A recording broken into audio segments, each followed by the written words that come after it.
Okay, so you're scrolling the news, you see a headline about the government burning through billions or trillions of dollars, and you can just feel your blood pressure spike, right? Trust me, you are definitely not alone.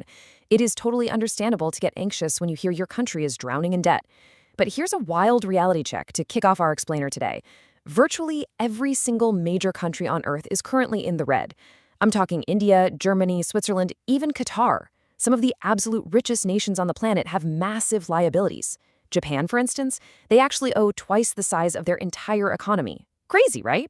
And then there's the United States. $36 trillion. 36 with 12 zeros. It sounds completely insane. Seeing a number that's staggeringly huge absolutely validates every bit of financial anxiety you might have. But to really wrap our heads around why this massive number exists, and why the global financial system hasn't just completely collapsed under its weight, we need to peel back the layers and look at the actual mechanics of it all. So national debt, or you might hear it called public debt or sovereign debt, is the total amount of money that the central federal government owes. Now, the absolute key here is what this number does not include. Just like you or I might take out a loan if we want to buy a house, the central government borrows when its expenses exceed its income. But this federal number strictly excludes state-level debts. So whatever California or Texas owes, not in here. It also completely excludes your personal credit card debt, your student loans, the mortgage. We are talking exclusively about the big boss, the central government. This is such a common question, right? If the government is running out of cash, why not just fire up the money printers? Well, it basically comes down to the ultimate macroeconomic trade-off. When governments recklessly print cash to pay their bills, they flood the economy with money. And what happens next? Hyperinflation. Prices absolutely skyrocket, investor trust completely evaporates, and the currency becomes literally worthless. We've seen this exact tragic scenario play out in places like Venezuela and Zimbabwe. So instead of printing, they borrow. Why? Because debt comes with interest rates. It forces a strict level of financial discipline on a government. They kind of have to manage their money responsibly because eventually the bill comes due. Basically, there are 5 main reasons governments take on debt: covering budget deficits, investing in growth, handling massive crises, paying off old debt, and controlling inflation. Let's break these down to see how a modern state actually operates behind the scenes. First up, the big one, covering budget deficits. Let's say a government pulls in $3 trillion in taxes, but to keep the lights on and fund essential public services, they actually need $4 trillion. So they're $1 trillion short. What do? They could slash spending, which means worse schools, crumbling hospitals, and seriously unhappy citizens. Or they could jack up taxes, which, yeah, nobody likes that either. So borrowing that missing trillion is really the easiest, most immediate fix to keep things running without causing a massive public outrage. Reason number 2 is investing in growth. You see, borrowing isn't always a bad thing. A lot of times, it's actually a highly strategic move. Imagine a country desperately needs new highways, schools, and hospitals to level up its economy.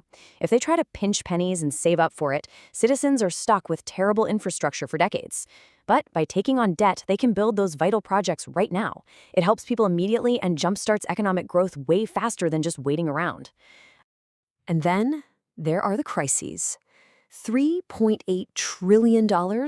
That is the jaw-dropping amount the U.S. had to borrow in just the year 2020 for COVID-19 relief, funding those stimulus checks and bailing out businesses.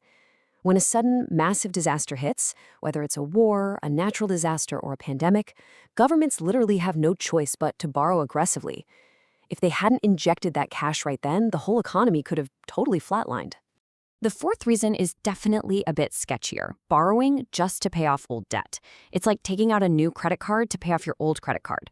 A government might take out a loan today just to settle a loan from 10 years ago. Now, this can work if it's managed perfectly, but it is incredibly dangerous. Take a look at Sri Lanka in 2022.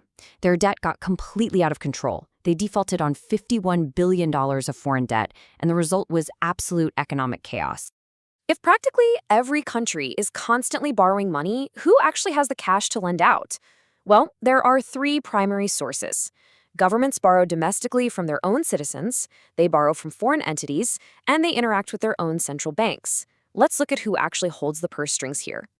What's wild about domestic lenders is that when you buy a government bond, you are literally acting as a lender to your country. But the really surprising fact? About 20% of U.S. national debt, so roughly $7.3 trillion, is actually internal government debt. Agencies like Social Security take their surplus funds and buy government bonds to earn interest. So in a weird way, the government actually owes a massive chunk of that money entirely to itself. When we look at foreign lenders, things get even more interesting. Foreign citizens, banks, and governments buy bonds because they're a safe bet. Japan and China, for example, are massive holders of U.S. Treasury bonds to the tune of roughly $700 billion and $1 trillion, respectively. They park their money there because the U.S. economy is generally seen as super stable, virtually guaranteeing them a reliable return on investment. But what happens if a country's economy isn't stable? Weaker economies can't really issue standard bonds because foreign investors just don't trust them to pay it back. Instead, they have to go to global institutions for direct loans. For long-term stuff, they might hit up the World Bank or the Asian Development Bank. But if a country is facing total, absolute bankruptcy, their last resort is the IMF, the International Monetary Fund. And let me tell you, those emergency loans come with incredibly strict conditions, usually forcing the country to aggressively raise taxes and slash spending. After seeing all these trillions of dollars sloshing around, you kind of have to wonder, is a totally debt-free country even possible? Or, for that matter, is it even a good idea? Technically, there is one rare exception out there: Macau. But look, Macau is not exactly a blueprint for the rest of the world. It's a tiny territory that rakes in billions purely from its massive casino industry. And obviously, we can't just turn the entire United States or Germany into one giant Las Vegas casino just to pay down the national debt. In the real world, eliminating all debt would actually do a lot of damage. To erase the national debt, you'd need massive spending cuts and huge tax hikes, which would completely stall the economy and infuriate everyone. Plus, wiping out national debt means wiping out government bonds. That would destroy one of the safest, most essential investment options on the planet. Most pension funds absolutely rely on these bonds to safely grow your retirement savings over time. So, ultimately, national debt is a massive, double-edged sword. If you manage it well, it funds the roads we drive on, keeps the economy afloat during crises, and drives serious development. But if borrowing gets reckless, it triggers credit rating drops, spiraling interest payments, and traps the country in an inescapable hole. Which brings us to our final big takeaway for today. The real issue, the question we always need to be asking, isn't whether the debt exists.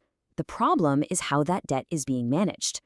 Why do some heavily indebted countries thrive and innovate, while others completely collapse under the exact same pressure? Now, that is a fascinating puzzle, and definitely something we'll dive into in a future explainer. Until then, keep an eye on the numbers, and thanks for hanging out and learning with us today.